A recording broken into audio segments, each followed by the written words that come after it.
Live from Fargo and serving you on TV, online, and on the go. This is Valley News Live at 6. There's just no merit to it. You know, I think it's a waste of time. DUI checkpoints in North Dakota could soon be a thing of the past. Thanks for joining us tonight. Sobriety checkpoints are used in North Dakota by police trying to deter people from drinking and driving. But lawmakers in Bismarck are talking about getting rid of them, saying there needs to be a reason to pull someone over. Valley News Team's Nicole Johnson shows us the mixed reactions surrounding this issue. Every 33 minutes, someone dies at the hand of a drunk driver. It's not right that people should be putting other people's lives in danger out there drinking and driving. Stopping drivers at random isn't everyone's idea of a solution. If you see somebody swerving, then of course, stop them, but just stop them just because they're coming out of the concert and you think some of the police officers might need to get checked. Latanya Rainey, like many others, is concerned checkpoints aren't effective.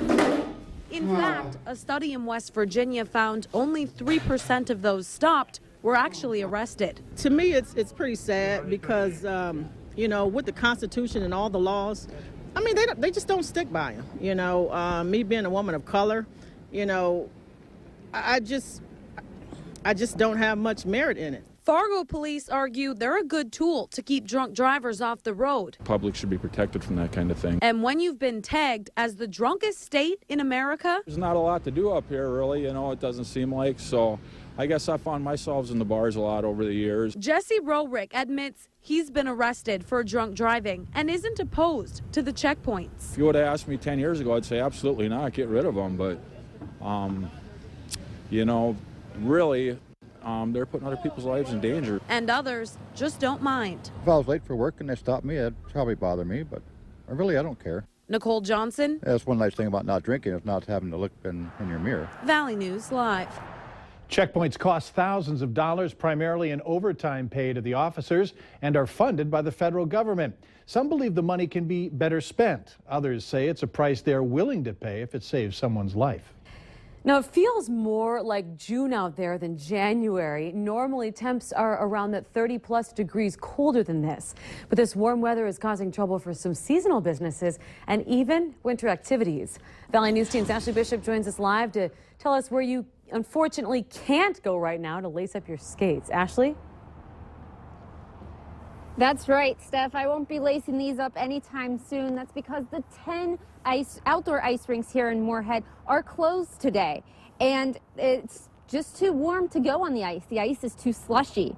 Now, many other winter weather businesses like snowplow companies are feeling the crunch because of this unusual weather. At the Fargo Streets Department, they say they're on track for this year's budget because of the recent ice storms that we've had that has caused them to go out a few times. Not their as much as they normally do, though. But this has compared nothing to the years past, and they do want a little bit of snowfall so they can prove what they can do. Yeah, we're supposed to be good at moving snow, and I guess we'd like to give it a whirl. But, we've got a few more pieces of equipment that we haven't really got to test or try. Our snow melter that we've been going to try is sitting in the shop, full of fuel, ready to go. Now, the street department says because of this warm weather, they have had time to temporarily fix potholes, not permanently fix them, just temporarily fix them. But back here at the arena, the Moorhead Ice Rinks and Parks says they don't know if the rinks will be closed for the rest of the week. They're kind of waiting on the weather to see what they decide. In Moorhead, Ashley Bishop, Valley News Live. Hopefully it'll cool down a little bit to get people out there. Thanks, Ashley. Now, the warm weather may have us ditching our coats and boots and not being able to lace up those skates, but how long will these warm January temps last? Hutch is here to tell us. So, Hutch, is it too early to throw away the layers? You know what? No, get out there and enjoy because we still have several hours, couple of days of nice weather. Highs today in the mid-40s in Fargo, Moorhead, 41, Jamestown, 39, Devils Lake. A beautiful day. And it was so beautiful that Justin and Hannaford went out to work on the tan on the old Tootsies there. A beautiful day to enjoy the sun. Here is a peek at our wind speeds this evening, picking up from the north. So our high temperature of 44 was reached at noon. We've seen cooling conditions since then. A few flurries possible in our northern valley, but nothing widespread or heavy It is 50 degrees in Rapid City after they broke a record high today. So we still have hours of enjoyable temperatures coming up. 32 in the 7 o'clock hour. Temperatures slowly falling this evening and all the way down into the low 30s and upper 20s by late tonight. We will dip down below freezing. Here's a look at the East Coast. We have more on this, but the storm system is really just now starting to take hold, the one that we will be hearing about for the next couple of days. Big impacts there. Your hour-by-hour forecast, guys, in a few minutes. Hutch, I'm glad you were able to get outside and go tanning like that. It was nice. Yeah, I'm working on my my tan line, yes. Thanks, Hutch. While we enjoy the pleasant conditions, a massive snowstorm is bearing down on the Northeast tonight. Some spots are looking at a projected 2 feet of snow, and that isn't the only concern. 70-mile-per-hour winds. Coastal flooding and power outages are all possible from the New Jersey coast all the way up to Maine. Governors in 5 states have declared states of emergency. Airlines have already canceled more than 6,000 flights across the region. A check of flights in and out of Fargo shows no real impact at this point, but that could change. The best advice is to call ahead. An Ogama, Minnesota woman will be sentenced in March for killing a man in Ogama last fall. 33-year-old Jessica Kildee pleaded guilty to second-degree murder in the death of Richard Beatty. Investigators say Kildee and Beatty had been drinking and taking meth the night he died. They say that he was dragged behind a car that Kildee was driving. They also say Beatty had marks around his neck that came from a strap that had been tied to the car. Phones and computers are back up and operating at Sanford Health in Fargo. They went down late this morning and stayed out for several hours. Sanford says that they're still trying to figure out exactly what caused this. Patient appointments will continue as scheduled, and Sanford staff are working with any patients needing to reschedule appointments.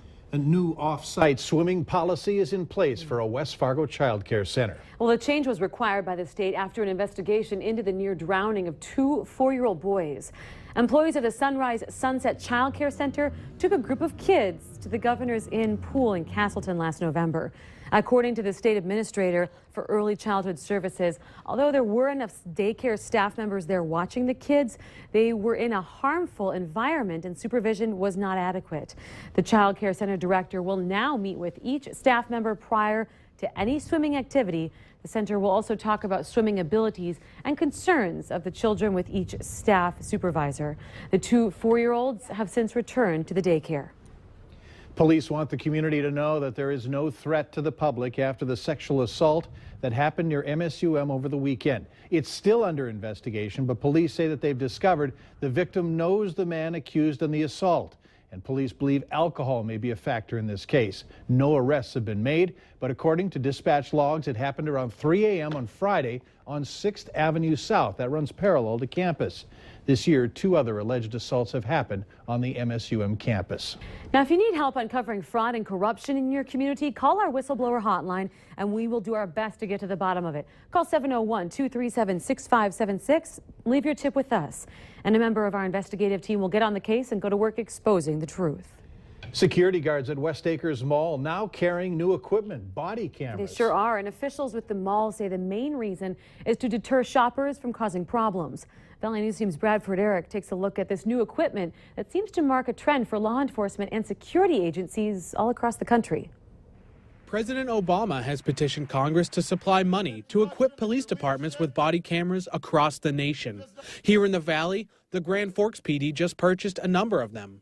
And now, if you're causing a disturbance here at the West Acres Mall, say cheese. Police have you being bad on body camera. We see a lot of benefits to it. One of the major ones is de-escalation of incidents. People, when they realize that they're being video and audio taped in the middle of an incident, are less likely to escalate. Heaton says the mall is using 6 body cameras, and it's up to the individual whether they want to wear it over their ear or on the lapel. They view it as an extension of their regular mall security camera network. And the standard operating procedure for the cameras, guards are only to hit the record button if an incident occurs. We don't walk around and take video constantly of our rounds or anything like that. We won't use it in case of like a medical. I have no problem with that. I don't see any issue with that. Other shoppers aren't sure about being on camera. Part of it could be good, but I don't believe that they're actually going to just quick turn them on when something bad goes on. And if you don't have them on all the time, how are they going to like show the before? While there are hundreds of video cameras covering every inch of the mall, the security staff hopes this newest addition will help keep shoppers safe and problems to a minimum. In Fargo, Bradford Eric, Valley News Live.